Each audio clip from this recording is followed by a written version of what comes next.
opened his mouth in order to swallow Krishna and all the cowherd boys. When Krishna was entering into the demon's mouth, Balaram and the other cowherd boys almost fainted and appeared as though they had no life. Even if devotees are illusioned by some ghastly scene or by any accidental occurrence, they never forget Krishna. Secondary, indirect, ecstatic symptom due to attachment to Krishna. And the last one, sometimes ghastly activities also support strong ecstatic love for Krishna. This state of mind is called ecstatic fearfulness under illusion. The 10th canto, 23rd chapter, verse 40 of Srimad Bhagavatam. There is the following statement by the Brahmanas who are performing sacrifices. Quote, "We have all been born into three advantageous conditions. We are in high Brahmana families. We have ceremoniously received the sacred thread, and we are also properly initiated by a spiritual master. But, alas, in spite of all these advantages, we are condemned. Even our observance of brahmacharya is condemned." The Brahmanas thus began to condemn their own activities. They realized that, in spite of being so elevated by birth, education, and culture, they were still under the spell of the illusory energy.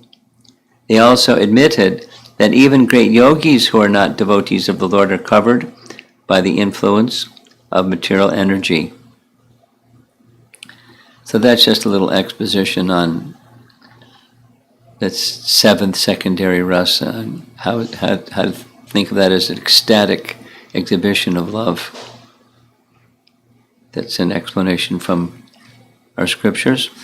Now we're going to go on to Canto 10, Chapter 11, Text 58. The translation reads, well, in the last line of the verse reads, "Na vindan bhava vedanam," which means that the cowherd men, or the residents of Vrindavan, do not experience material tribulations, or they don't experience the tribulations of material existence. Here's Prabhupada's translation and purport. In this way, the cowherd men, headed by Nanda Maharaj, enjoyed topics about the pastimes of Krishna and Balaram with great transcendental pleasure, and they could not even perceive material tribulations.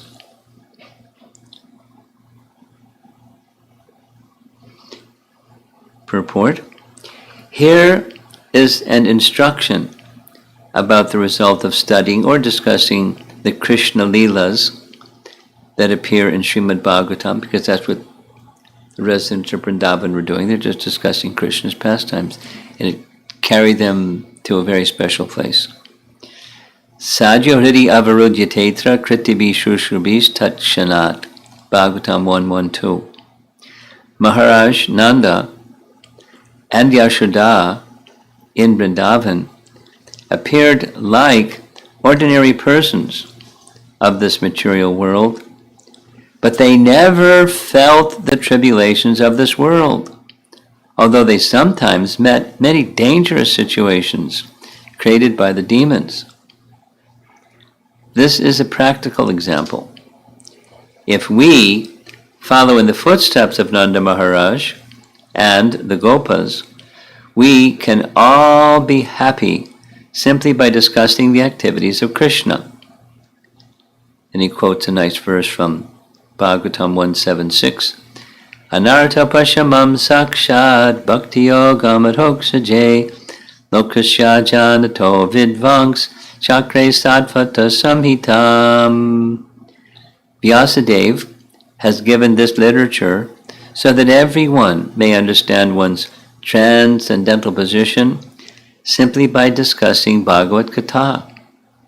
Even at the present moment, everyone everywhere can be happy, and free from material tribulations by following Srimad Bhagavatam. There is no need of severe austerities and penances, which in this age are very difficult to perform. Sri Chaitanya Mahaprabhu has therefore declared, Sarvatma Snapanam Param Vijayate Sri Krishna Sankirtanam. By our Krishna consciousness movement, we are trying to distribute Srimad Bhagavatam so that anyone in any part of the world can be absorbed in the Krishna consciousness movement by chanting and hearing about the activities of Krishna and be free from all material tribulations. So this free from material tribulations topic gets a lot of attention in the commentary. We're going to read from Jiva Goswami, who writes on this verse, in this way they spoke on topics of Krishna and Balaram. They would speak in the same way in the future. Not only did they speak, but they played with the Lord. Ramana Naha. They did not experience the pains of persons in samsara. They did not even know about those pains, although they were in the midst of the materialists. It is said, Shud Artha Idam Abravam. The boys, the translation is, the boys became afflicted by hunger and approached Krishna and Balaram and spoke as follows. This is a reference to Canto 10, Chapter 22, when the boys told Krishna were hungry and he sent them to the Brahmanas. So they're expressing affliction, in this case hunger, little boys.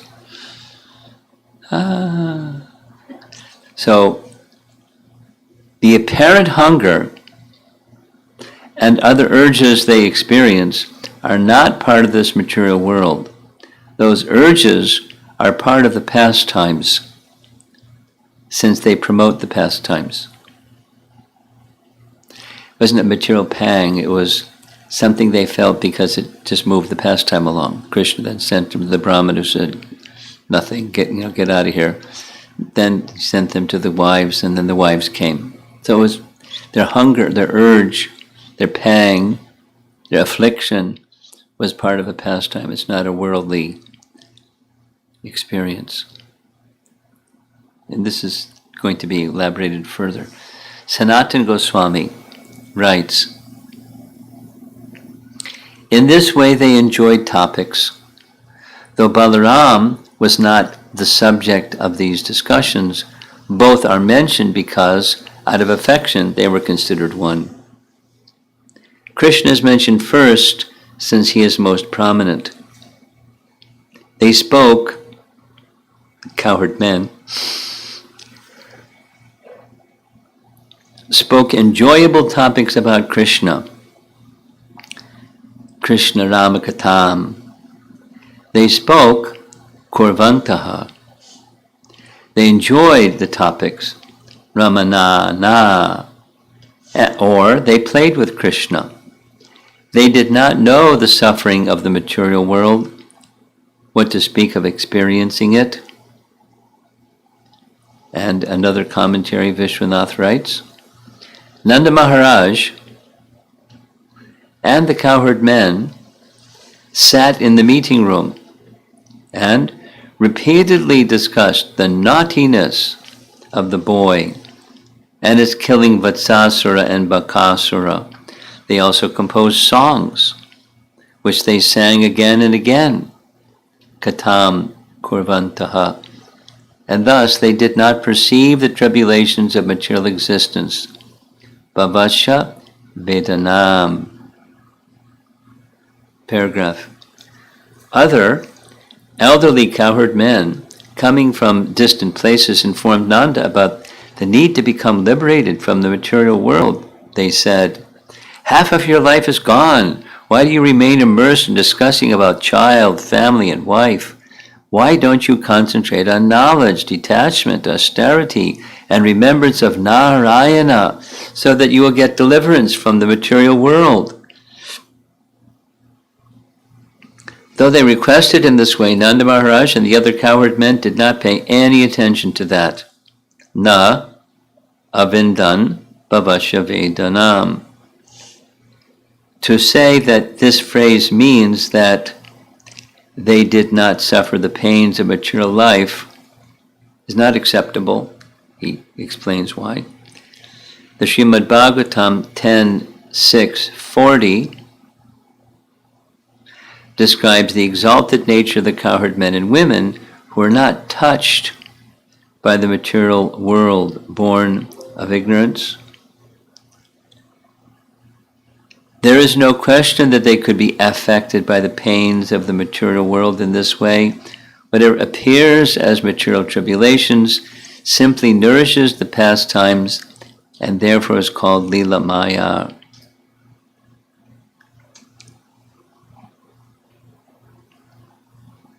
Got it?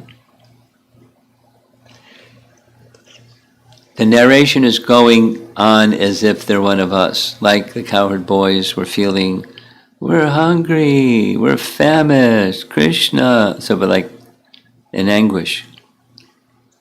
But it wasn't, they weren't feeling material pangs, it was part of the pastime.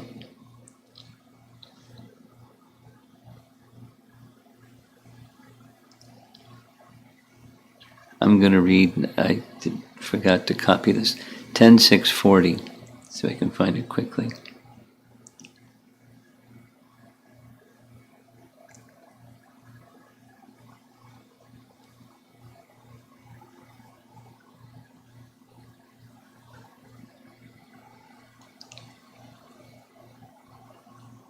Yeah.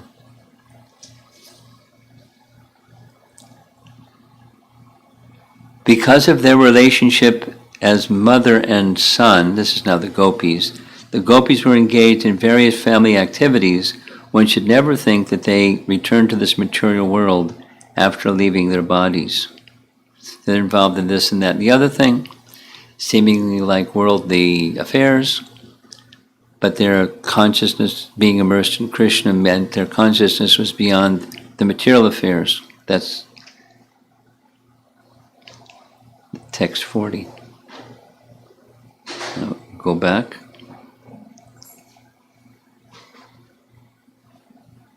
Okay.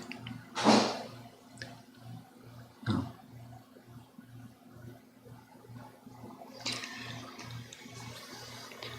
Not only did the cowherd men speak about Krishna and his past and future pastimes, but they also enjoyed playing with Krishna, Ramanana.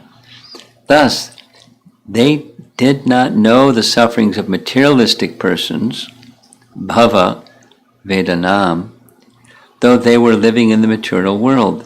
When the Vrinvasis say, oh, I am suffering from hunger, that hunger is not related to the material world. And then there's something similar found in an earlier chapter, chapter 8 of Canto 10. This is the earlier childhood pastimes of Krishna. When Mother Yashoda and Rohini were unable to protect the children from calamities, threatened by horned cows, by fire, by animals with claws and teeth, such as monkeys, dogs, and cats, and by thorns, swords, and other weapons on the ground, they were always in anxiety, and their household engagements were disturbed. At that time, they were fully equipoised in the transcendental ecstasy known as distress of material affection, for this was aroused within their minds. When the boys became stronger with age, the mothers became agitated with prema because the boys' fickle actions. The mothers had to prevent them from grabbing horns, fire, teeth, etc. But they could not prevent them. Why could they not control the boys? The boys were most fickle. They wanted to touch horns of bulls, teeth of dogs and monkeys, knives or snakes. Commentary says, because the knives they could have put them away, but snakes, what are you going to do with the snakes? And birds such as peacocks. They could prevent their sons from touching these things, but others could not, since they could not beat them. Since it was necessary for the mothers to prevent them, as they were overwhelmed with affection, they did this by not keeping the boys by their sides, and using words. But then they were not able to do their duties in the house to which they were attached from the birth of Krishna, since they took that house as Krishna's house. Thus their minds became very unsettled. When the people of Vraja became unsettled, that unsettled state is a sanchari bhava called chapala, flickering, nourished by the sthayi bhava called parental affection, vatsalya, and became superior to samadhi. The highest stage of happiness in the house became manifested. Later Brahma will say, comparing them to materialists, quote, the homes, wealth, friends, dear relations, bodies, children, and very lives and hearts of the people of Vraja are all dedicated only unto you. The people of Vraja were never absorbed in material consciousness. Then this phrase, na avindan bhava vedanam. Nanda Maharaj and others could not even perceive material tribulations. Continuing, Yasoda's bhava is praised this way. Neither Brahma, nor Shiva, nor even the goddess of fortune, who is always the better half of the Supreme Lord, can obtain from the Supreme Lord, the deliverer from this material world, such mercy as received by Mother Yashoda. From all these verses, it is clear that their bhava was most exalted. Vaishampayana also describes their attraction to Krishna and Balaram. This is the cowherd ladies. Translation: the two boys from infancy were like one body, shining like a small moon and sun. They slept together, ate together, dressed together, and nourished their infant emotions together. They engaged in the same activities like one body in two forms. They were absorbed as one child in carrying out heroic feats. They were the same height and acted like humans with divine qualities. Protecting the world, they wore disguise as two cowherd boys. They appeared beautiful in their pastimes, which were entwined together. They both shone effulgently like the moon and sun in the sky.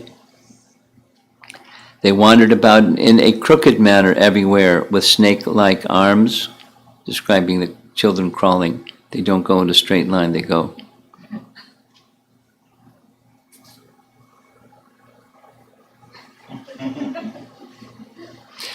Covered with mud, they shone like two proud elephant calves. Sometimes they were smeared with ashes, and sometimes with cow dung. The young boys, bright as fire, would run about, and sometimes they would crawl about on their knees. They would play in the calf pen, covered in cow dung up to the head. Endowed with all beauty, they gave joy to their parents. Sometimes they would insult others and laugh. They were filled with mirth, and their hair was disheveled. With moon-like faces, the two young boys shone with splendor. And that's our reading for this evening.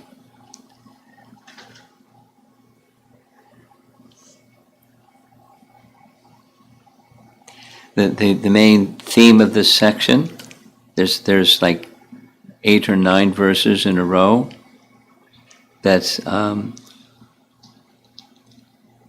going still, because it's Krishna's childhood pastimes.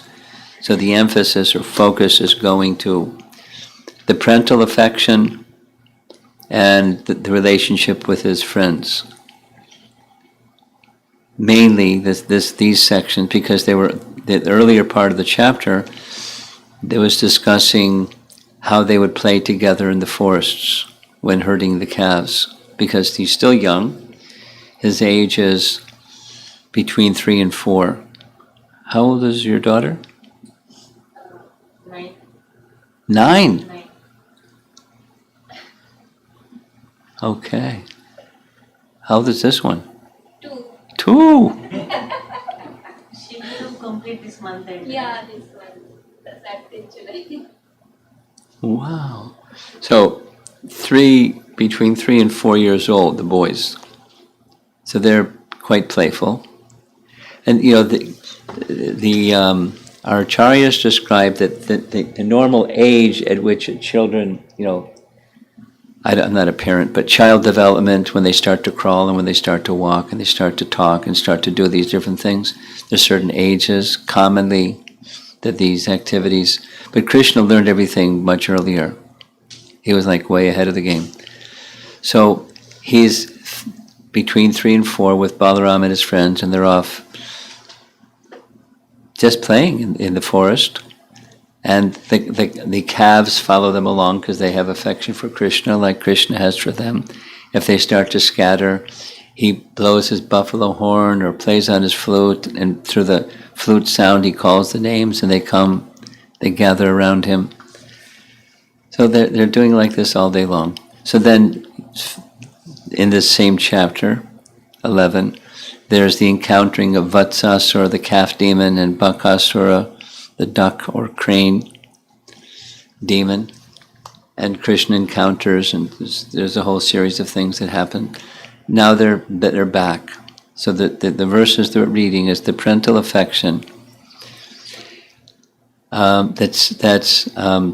Their joy is being with Krishna, seeing Krishna, his smile, his walk, his everything about him, playing with him, speaking about him. It says they composed songs that were just like, they didn't go to music class, they just composed songs.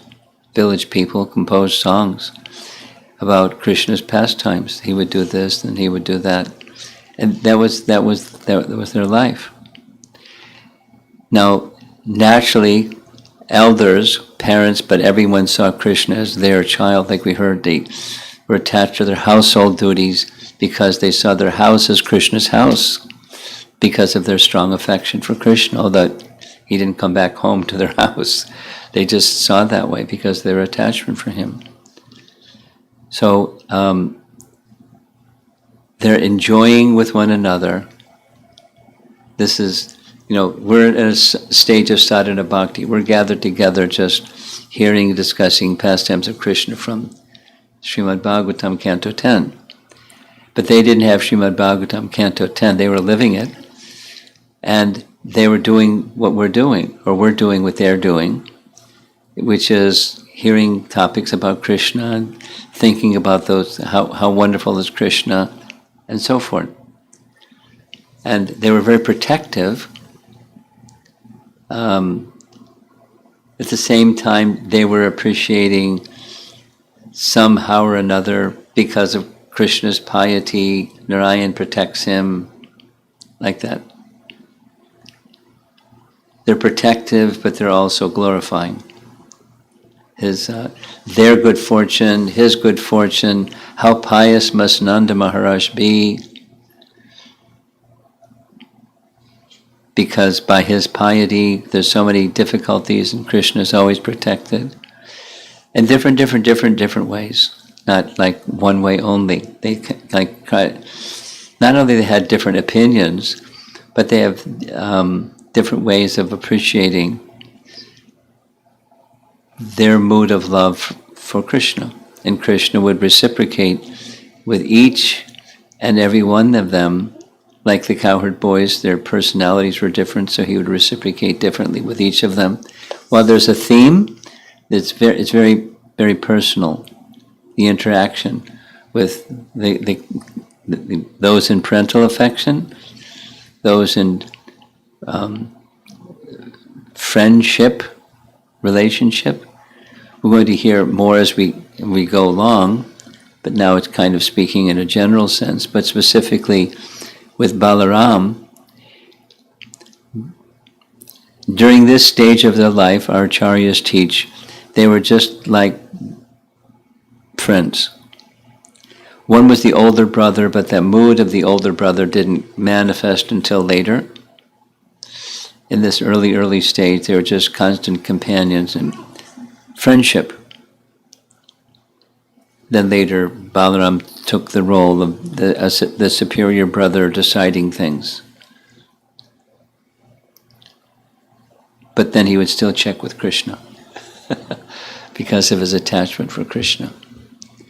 We're getting a picture of what love that's unmixed with anything material, no modes of nature, no selfishness. It's very dynamic and very fluid. There's danger that comes. There's feelings of apprehension and astonishment, just like we read that at the very beginning. Sometimes feeling of ghastliness. It's not bland. But always, always, always, Krishna's at the center. Like it said, when Krishna, he voluntarily, he sought, they're in the forest. They took the calves to a lake so they could drink some water. And by the side of the lake, they saw what looked like a mountain peak that they had never seen before. Just kind of got knocked over from some mountain somewhere, lying there from a thunderbolt of Indra or whatever. And they got closer and closer. It wasn't a thunderbolt. It wasn't a peak, mountain peak. It was an animal. They got closer, and it was a big duck or crane. And Krishna went right up, and Bakasura put Krishna in his mouth. Krishna voluntarily went. And when that happened, Balaram even, as equally powerful as Krishna, as omniscient as powerful as Krishna, nearly fainted because his affection was so strong. But even when his affection was so strong, he didn't forget Krishna. That's specific. That thread that is always there. Like Krishna says in Bhagavad Gita, Mane Sutragana Eva, everything is strung upon me just like pearls are strung on a thread. So that in the position of love, there's one thing that's always there, feeling of deep affection for Krishna, according to these 5 primary rasas. So when the secondary rasas come, and they kind of rise and cover over the primary rasa is always there. The affection for Krishna is always there. It's never forgotten. And that's this position of spiritual love. Variegated like anything, but unmixed with the modes of nature, unmixed with selfish motivation, never lost. Even circumstances look very challenging, never forgetting Krishna as they go through whatever they're going to go through to respond to the challenge or the situation. And varieties of loving exchange, and then it flows to the next, and flows to the next, and flows to the next. Because next is going to come, when he gets back, they're going to have him take a bath and dress him in fine cloths, a new garland, and have his evening meal with Nanda Maharaj. And Nanda Maharaj would seat Krishna. It said specifically, he put Krishna on his right side and Balaram on his left side, because with his right side he could feed Krishna more easily. And over here, you'd have to a little more of a reach to feed Balaram.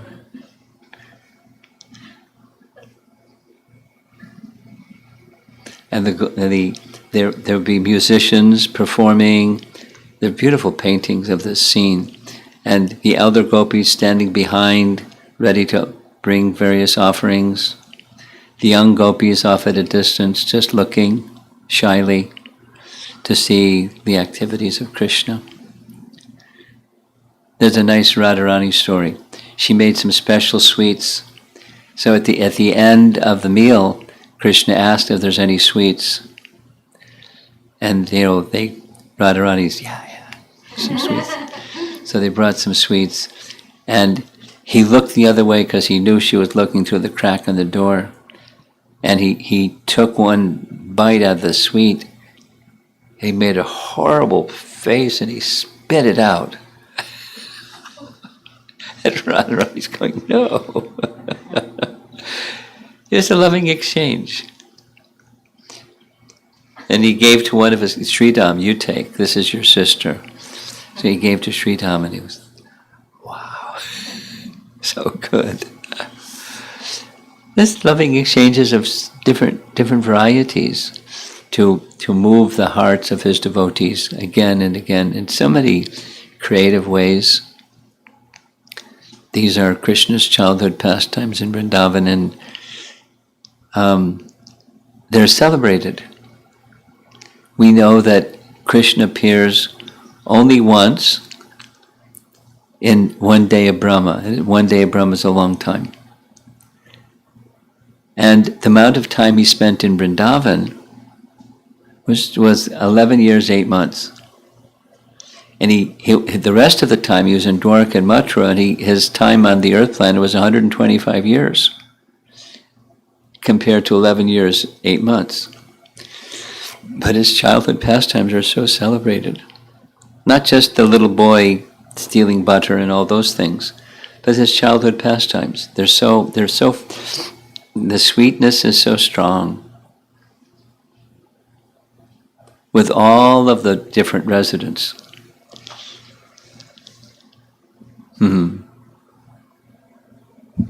We heard in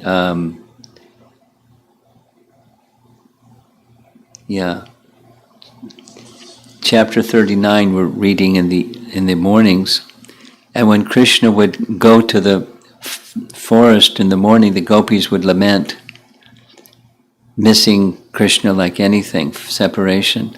So when he would play upon his flute to announce to the people back in Vraja, I'm leaving, and to announce in the residents in the forest, I'm coming, and he would call the cows through the sound of his flute. He would call the names of the groups of cows to gather them all together. There's a whole long section, verse after verse, describing how that flute song, while he's calling the cows, affects the river, affects the trees, affects the creepers, affects the other animals, affects the birds. Everyone becomes affected by Krishna's presence as he moves through Vrindavan playing upon his flute. It's really beautiful. It's really beautiful. It's really beautiful. And he's the center of their life.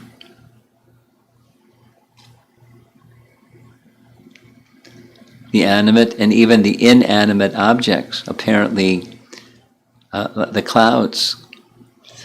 When he plays upon his flute, the clouds rumble, but very softly because they don't want to overshadow the sound of his flute. And they cover Krishna so the heat of the sun isn't scorching him. And they move as Krishna moves.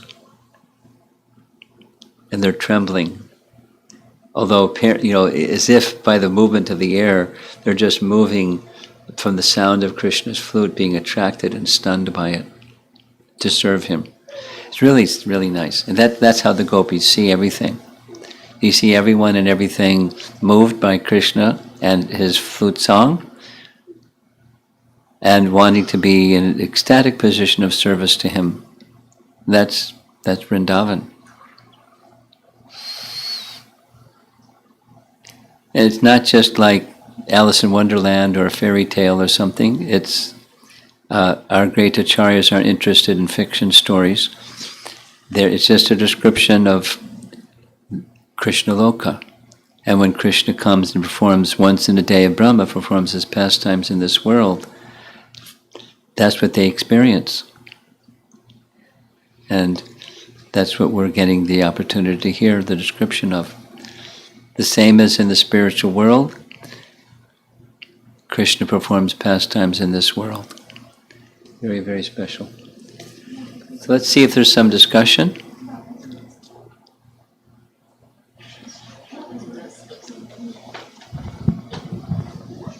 She's very calm, like amazing. Sadhu.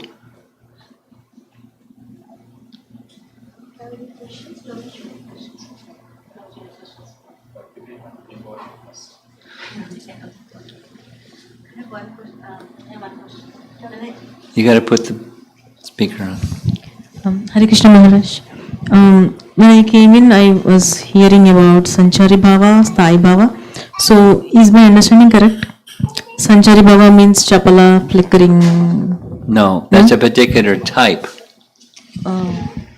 That's a particular and under the heading of Sanchari Bhav, that's one of the subcategories. Oh. And Sthai Bhava is parental affection? No, Sthai means steady. So steady ecstasy, Sthai Bhava, steady ecstasy. Okay. And Sthai Bhava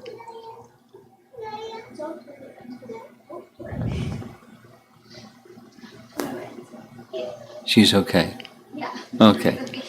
Sthai Bhava has 5 categories. It uses this terminology, it's like an axle. And then there's a wheel that turns the axle. But it's Sthai Bhava is just their ecstasy. And then rasa is different bhavas moving that particular Sthai Bhava. So don't try to sort through all of this terminology this evening. She can help you with the terminology. But it means steady ecstasy, and it's the foundation for the 5 principal rasas. And one of the things that turns the Sthai Bhava into rasa, or say Sakya rasa, is different bhavas mix with it. And Sthai Bhava is one of those that mixes with it. It gives the metaphor is given. Imagine an ocean or a big body of water, big lake, like whatever it is, Lake Michigan here. And then within the lake, there's rising of waves. So the bhavas are rising of waves. And when this wave mixes with that wave, it makes rasa, or prema rasa of the 5 main humors. Depending upon which bhavas mix and which Sthai Bhava is there, you get different kinds of prema rasa. Okay? And Sanchari is one of those waves, and a subset of that one is flickering, chaya. Yeah. So over here, we have been doing this. There's a request. It's online in the room until we run out of in the room questions. So we invite you to have some topics you want to discuss. This question is from Sanchari Mataji. 2 questions. First question is, do the residents of Vraja know that their actions or feelings are moving the pastime forward, or is it super soul within their hearts that move them to react? Super soul. The second question is one of the reasons that Krishna left Vrindavan because he wouldn't have accomplished the other reasons for his descent? That's secondary. There's primary reasons. But there's a very detailed document that shares that information. So you send me a little note, and when I get back, I'll send you that document. Anyone in the room? Yes? Hare Krishna Maharaj. Hare Krishna. So there are five primary rasas, Yes. which are good enough to give the pleasure in the life. So in addition to the five primary rasas, there are secondary rasas. So which are primarily lives to not favorable because nobody wants to get frightened. No one So- wants to get frightened. Yeah. So why does Krishna needs the secondary rasas? He doesn't need them. It's just from our side. These secondary rasas may appear to be unpleasant, but there's a very important teaching that it's just a variety of ecstasy. A variety of ecstasy. Because I mentioned it, Krishna's in the beak of the Bakasura, or Krishna's in the coils of the Kaliya serpent. They're ready to give up their life. Or Mother Yasoda is waiting for Krishna to come back, and he's late. If he's come into some difficulty, what's the use of my life? He's late. That's so the young gopis are pacifying, but it's giving rise to her intensity of affection and parental affection. Although it looks like it's an ecstasy.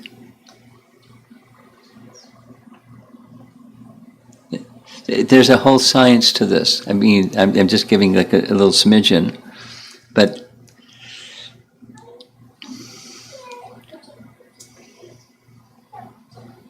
the feelings of separation look painful. But the feelings of separation intensify love. Absence makes the heart grow fonder, they say. You've heard that one? Absence makes the heart grow fonder. Have you heard that saying? Yes? Some of you have. So, there's Sambhoga, meeting, and Vipralambha, separation. And the pastimes of Krishna is a whole series of meeting, separation, throughout the day, every day. Sometimes meeting, sometimes separation. So the separation part looks like really unhappy. They can't bear being separate from Krishna. But they have to because he's somewhere else. So it doesn't look nice. But it's an ecstasy. And so on. So,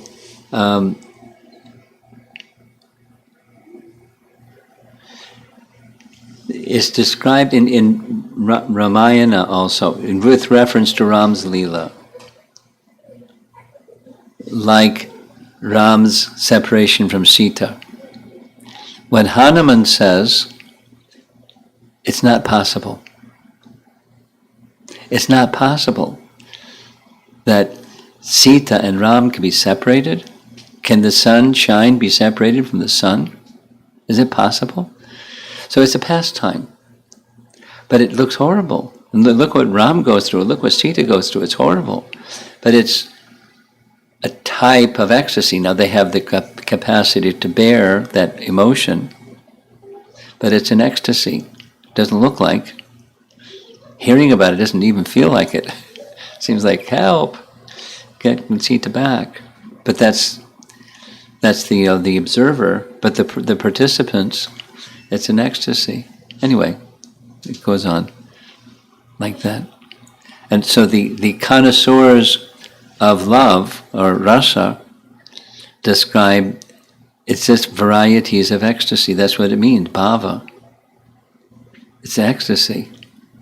It heightens, it seems to temporarily cover the primary, but the primary is always there, and it amplifies the secondary rasa that heightens the primary rasa. And then when there's meeting, then that heightened state of anticipation of meeting is gone. But then there's always some concern after some time, Krishna is going to be gone again. So there's some tension even when there's meeting. It's a science of emotion and love. But Krishna's protection is always there.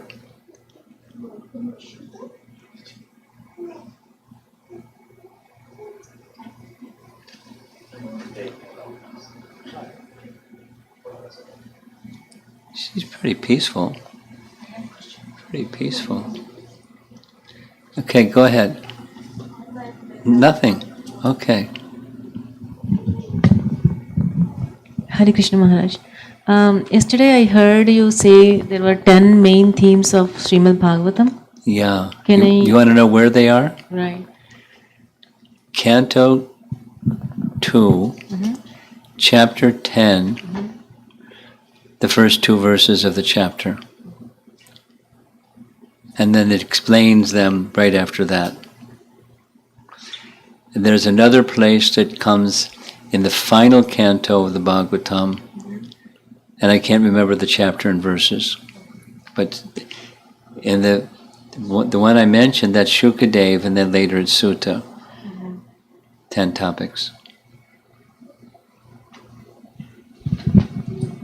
Here, he's got something. Hare Krishna Maharaj, one more question. Sure. So nobody would want to experience the love in separation.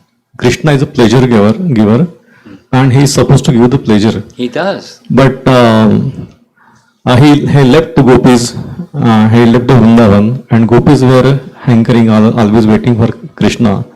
So this is not a kind of love the gopis would expect. That was imposed by Krishna by leaving them alone. Yeah. So why Krishna should do that?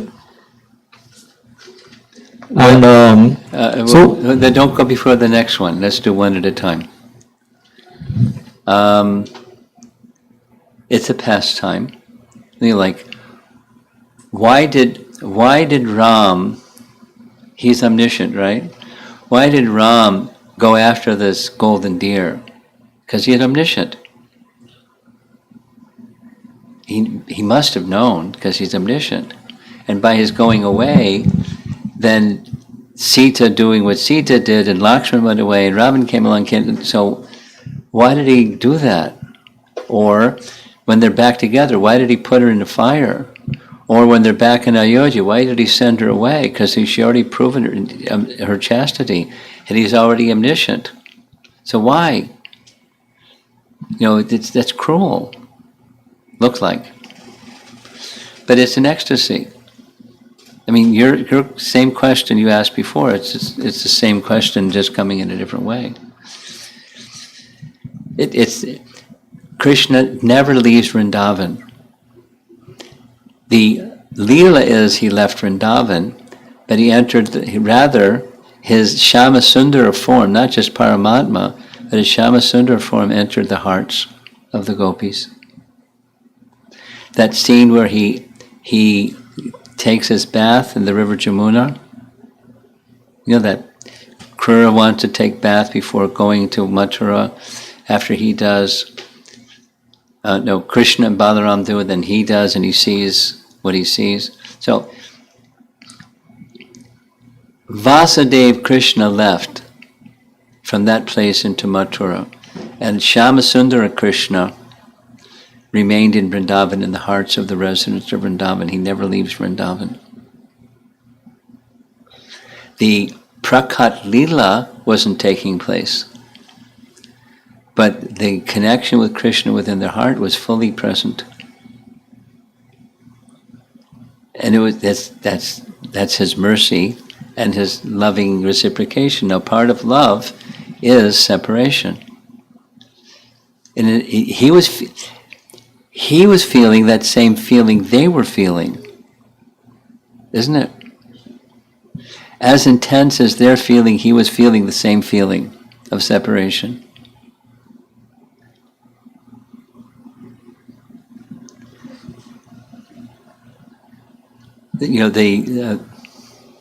When there's a nice drama by Rupa Goswami, after Krishna leaves Vrindavan, he's in Dwarka. And his feelings of love for Krishna are so intense. His feelings of love for the gopis are so intense. And his dear friend Uddhava understands it. So Uddhava makes a plan of how to pacify Krishna's feelings of separation from the residents of Vrindavan.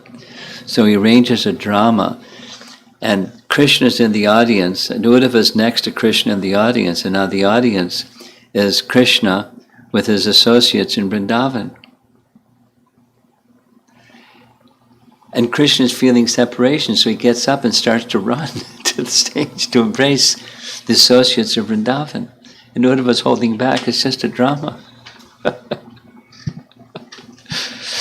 He feels as they feel, naturally so. It's not a one-way love, it's a two-way love. Yetam mam prapadyante. So why is Krishna doing that to himself?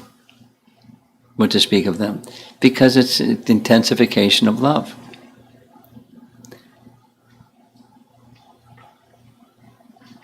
Then there's a whole long, when he invites Uddhava to go to Vrindavan on his behalf. You know that story? He went to Mathura, he killed Kamsa, freed his mother Vasudeva and Devaki, Ugrasena became the king. Nanda is still there, because Nanda attended that festival. Krishna says to Nanda, Balaram and I will come soon. I give you my word. We'll come soon. Go back. We have to be with our family members here for some time, so we don't just leave them in the lurch. So he's in Mathura considering. I gave my word to Nanda, but Vasudeva has also. It's very detailed. Vasudeva asked me, please stay, because you have killed Kamsa, and those who will want some revenge for having killed Kamsa will come. We need you to stay to help us, protect us. Vasudeva. So he's given his word to Vasudeva, and he's thinking, if I go back to Vrindavan, the remaining demons on earth will know I have affinity for the residents of Vrindavan, and they'll go and harass the resident of Vrindavan. I can't go. Then he considers, maybe if I send Balaram, but that'll make things worse, because I didn't come. And there's a very wonderful commentary, remind me, and I'll send it to her and she'll send it to you. It's why didn't Krishna go back? Which isn't your question. Your question is, why did he go? But I'm answering, he went. It's part of the Leela. It's like the cowherd boys saying, we're hungry. We're in anguish of hunger. Please do something. It's a Leela. And the Leela is not unkind. It's intensification and churning different feelings of love. And he enters their heart, he's with them. And it's said because of the intensity of their emotion, they can see Krishna. It's called spurti. The intensity of their emotion is so great they can see Krishna, but they're feeling separation from Krishna as they're seeing Krishna.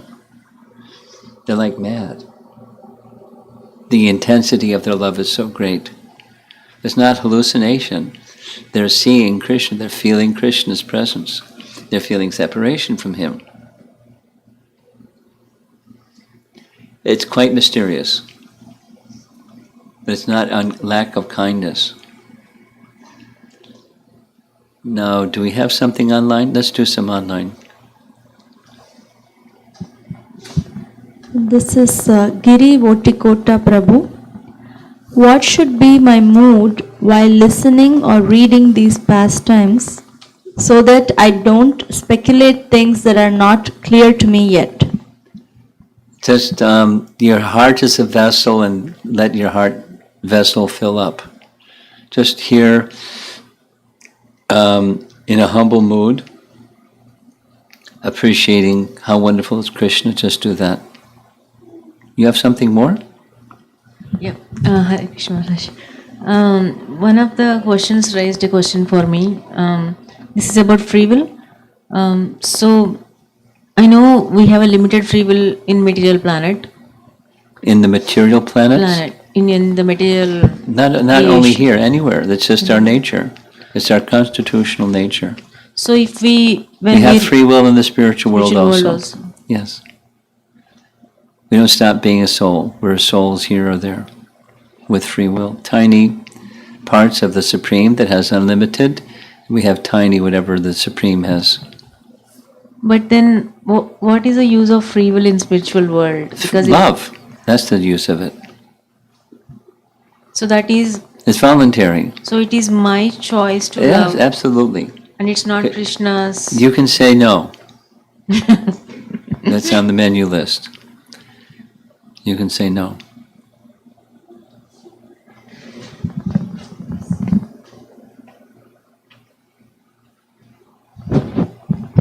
This question is from Srujana Mataji, one of the Bhagavatam group readers. Okay. When can we know our spiritual identity? When you're pure and when Krishna shows it to you. That's how you know, that when you can know. Now, this question is from Shrikant Prabhu. So, Hanuman's burning Lanka, is it Bibhatsa Rasa? Or chivalry. That's one of the secondary rasas. You have something? No? Okay. Okay. Huh?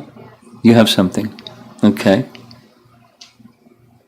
The question about deity worship, mood during deity worship, because sometimes when we begin, we always are advised to worship with awe and reverence. Yes.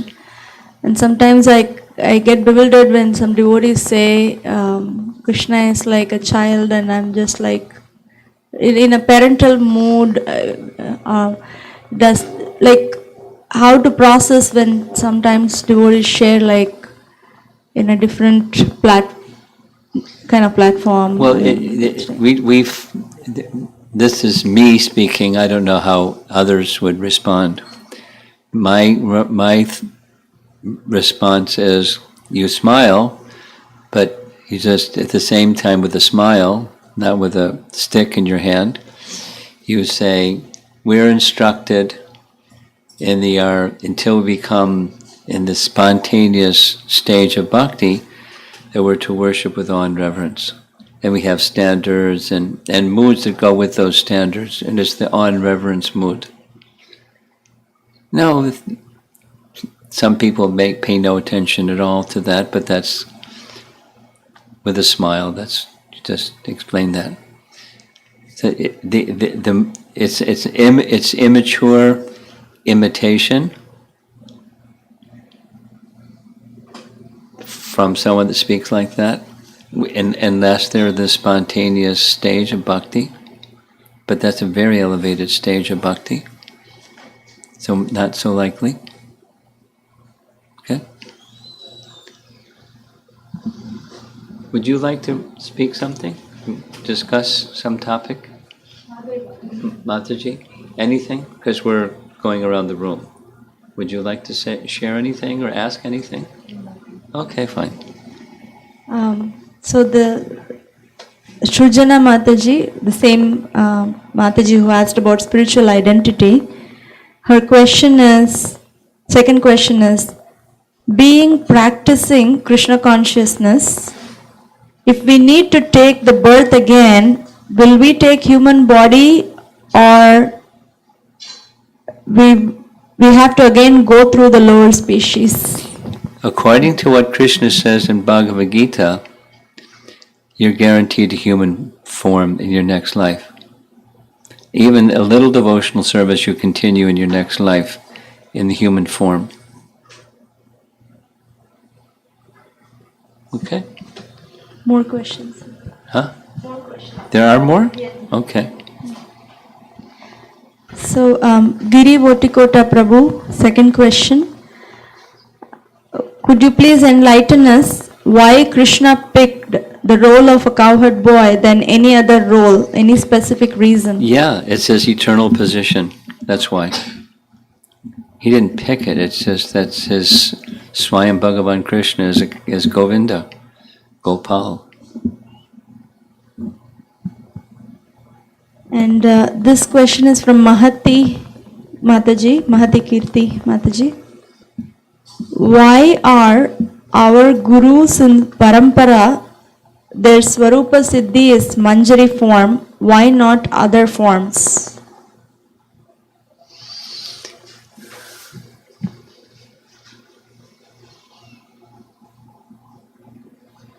I think you have to ask Krishna that question.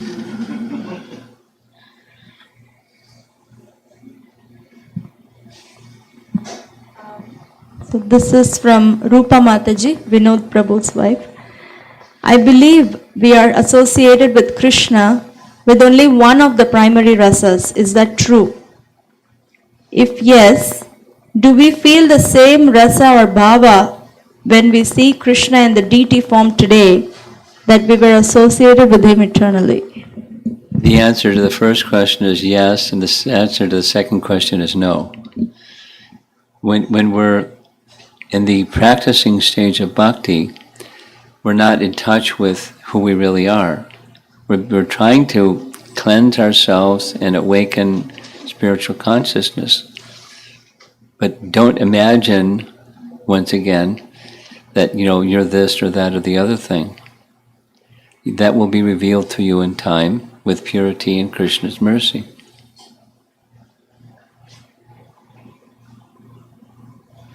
Guru Maharaj, I had one more question. Or maybe, I don't know, I'm just trying to understand. It felt like to me just by hearing that even like the gopis and brajavasis in spiritual world, they were more attached to Krishna katha all the time, even when they were not, when Krishna was not with them, they were still talking. So this has more attraction than Krishna himself? Or? More attraction by speaking about Krishna than being with Krishna? I don't know if that's...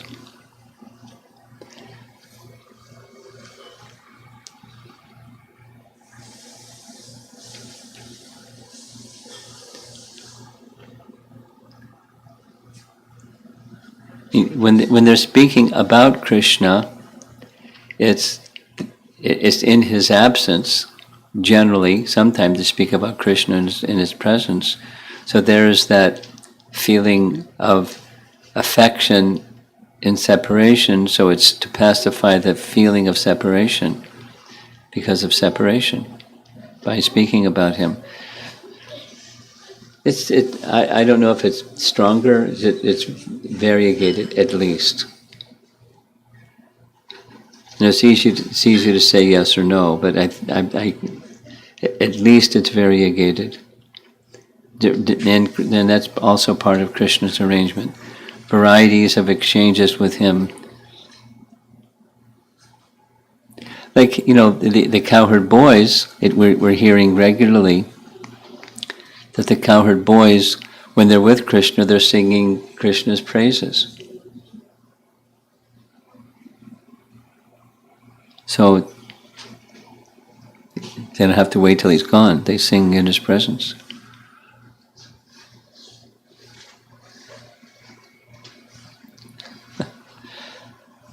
Okay? Srila Prabhupada ki jai.